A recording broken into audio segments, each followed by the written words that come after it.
How to recreate realistic handling in Assetto Corsa. There are several things in Assetto Corsa that break the immersion for me.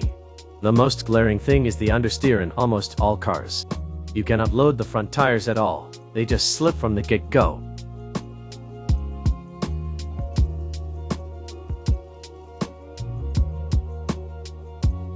Another is the extremely heavy steering feel.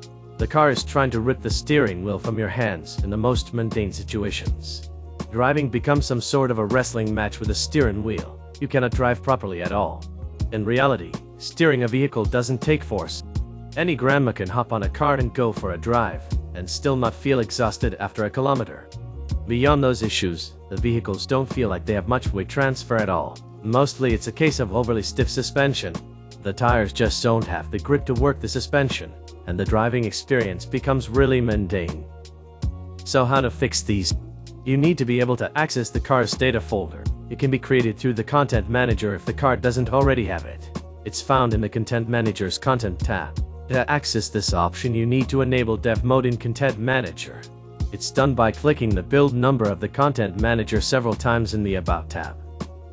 With the data folder created, it's good to make a backup.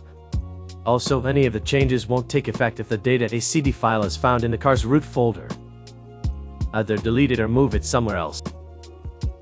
This folder holds all the files relating to the particular vehicle's handling data and more. Anyway, handling. I like to start by raising the vehicle's center of gravity higher.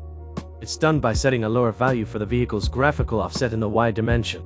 That lowers the body visually. Then raising the vehicle back up with the suspension height. The center of gravity, relative to the body, will become higher.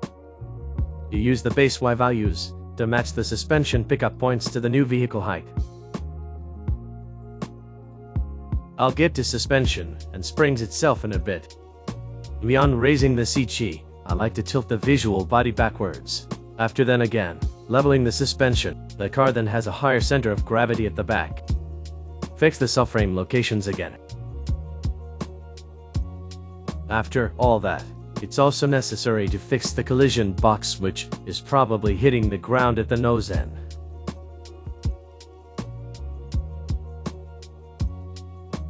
As well as aerodynamic. The wings need to be matched to the new body tilt. At this point, it's also worth checking that there isn't anything else weird, like brake balance of anything else than above 70% front. Great way to create a good handling car is to start with the bump stops. Normally these are much too stiff and engage suddenly. I like to use the springs to model bump stops. That's because they have progressive rates and better control overall. I found values of 1000 to 2000 spring rate combined with progressive rates between 70 and 100 to work best. Begin by trying to get the car to settle onto the bump stops a few centimeters above ground. You'd use the rod length variable to find a good height. It is important to ensure that you are not using the in-game bump stops at this stage. Packer height variable controls where bump stops engage. Set it to match bump up. Also, mind that if you have a suspension section in the setup.ini file, these changes may not take effect. It's best to delete that section. After the car settles onto bump stops at an appropriate height, it's time to install springs. You can use online calculators to find a spring rate that gives an appropriate ride frequency. If you have a car that weighs 1200 kilos and has a weight distribution of 55-45, one front tire will see a load of 1200 kilos times 0.55 divided by 2 for two tires. 330 kilograms. Depending on the type of vehicle, aim for ride frequencies between 1.5 and 2.5 Hz.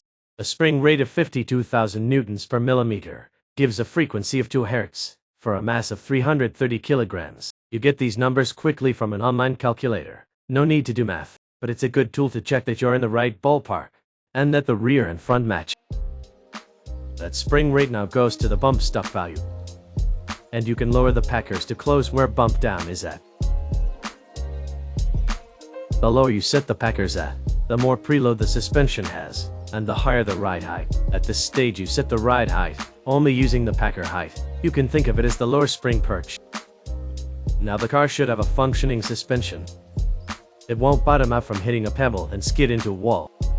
With a higher center of gravity, There's more weight transfer, and the suspension works more realistically. You can play with the load transfer and corners to affect where the car goes.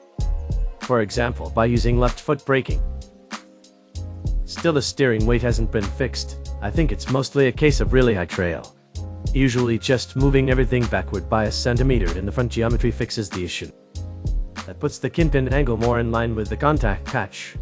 If the contact patch is way too far behind the steering axis, the tire will fight against the steering wheel. With these alterations, the steering feel is light, but more communicative. You actually start to feel when the tires are loading up. You feel the weight transfer. Still, the steering wheel centers properly, as long as the contact patch is still behind the steering axis. The steering return characteristic can be fine-tuned with trail length.